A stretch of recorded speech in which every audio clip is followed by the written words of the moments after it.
Hello YouTube, Jonathan800 here. Today I decided to try Road to 56 Germany, which is surprisingly something I have not played before. When I play Road to 56, it's usually as a country that doesn't really have a good focus tree, which some people would say is Germany, but I think Germany's still the standard. When I came into this, I came in completely blind, besides historical knowledge, and it turns out I would say that Road to 56 made Germany even stronger than vanilla.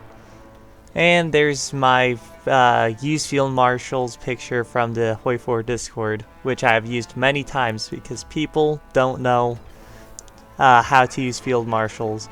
The reason I didn't use them was, I believe, could be wrong, that generals earn traits faster when there isn't a field marshal.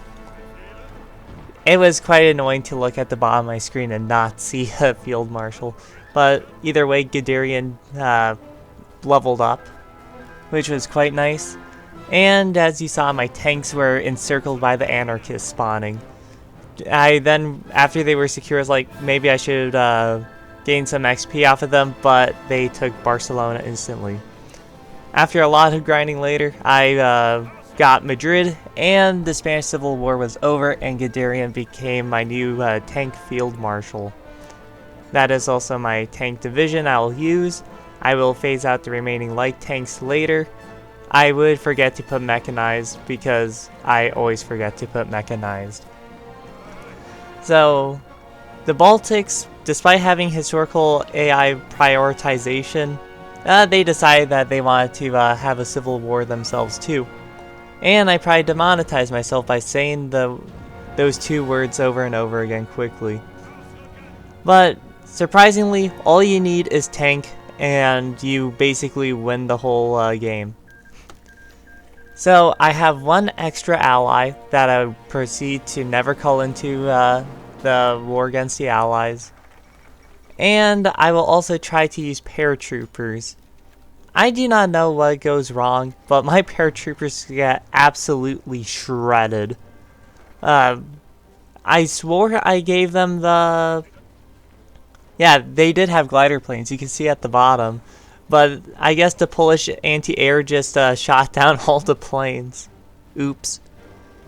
But either way, I decided to try 18 with not paratroopers, just 18 with infantry.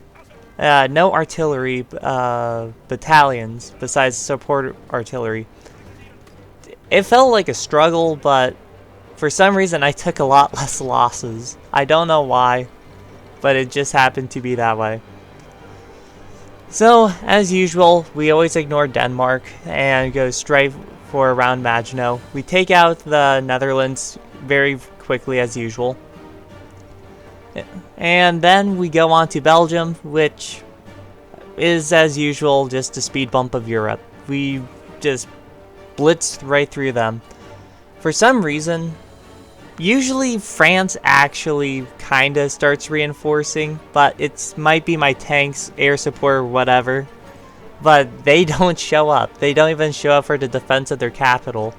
I don't even encircle them. They just proceed to, I guess, stick at the German border and do nothing.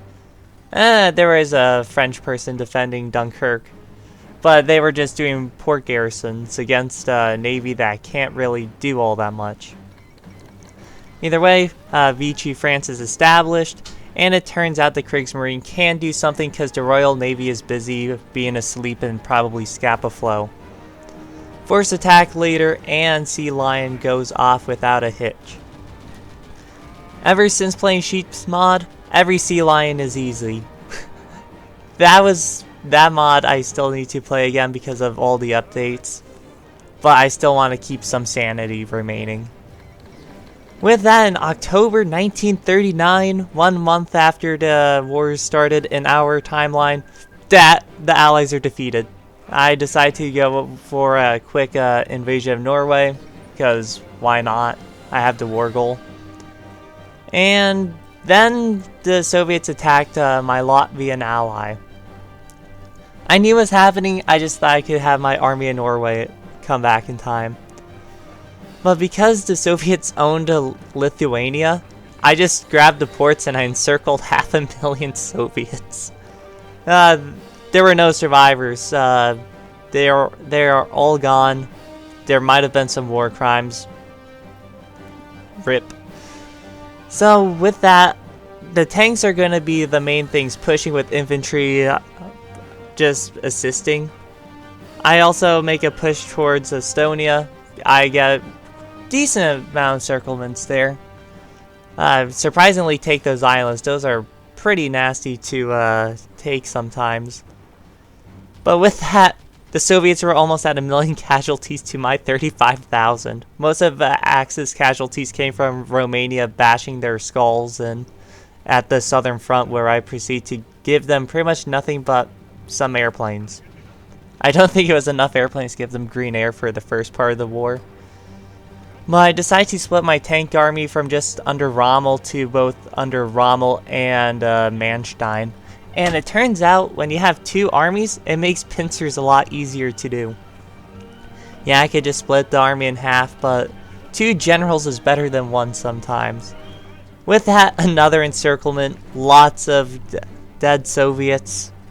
I also decide to recruit the SS divisions, which proceed to do not much as I have to put in mechanized production. I don't think they were ever fully equipped during the war because the production efficiency gain on the mechanized was so low, and I won the war so fast, they were never fully equipped. So after taking Leningrad, as you saw, I am going to make a push to Moscow. I would try to do a push down to the Black Sea from where I was at, but there was going to be no railroads assisting me. But Moscow is the railroad hub, so by taking that, I can then make a drive down south to the Black Sea and Rostov. During that, I give myself a few more encirclements, which is all fine and dandy. But with that, it's time to make the push. Why fight them from the west when you can surprise them from the east? I'm pretty sure that's what a backhand blow was, where they would attack runway and then envelop in the back. Am I wrong? More than likely. I don't really look up tactics all that much, but there was no resistance at all. Once I broke through the front lines, it just completely shattered. I think I'll encounter like a few troops near Stalingrad as they start running. My Romanian allies actually doing some help by pinning the troops unintentionally. But I capture Stalingrad before I capture Kiev, which I find somewhat amusing. And in 2 months it went from a decent front line for the Soviets to just gone. Poof. And with that, the Soviets collapsed. There was my infantry, which I converted to 9-1s at the end. They pushed. And with that, thanks for watching. Be sure to like and subscribe, you know the deal. And this is Jonathan 800 signing out.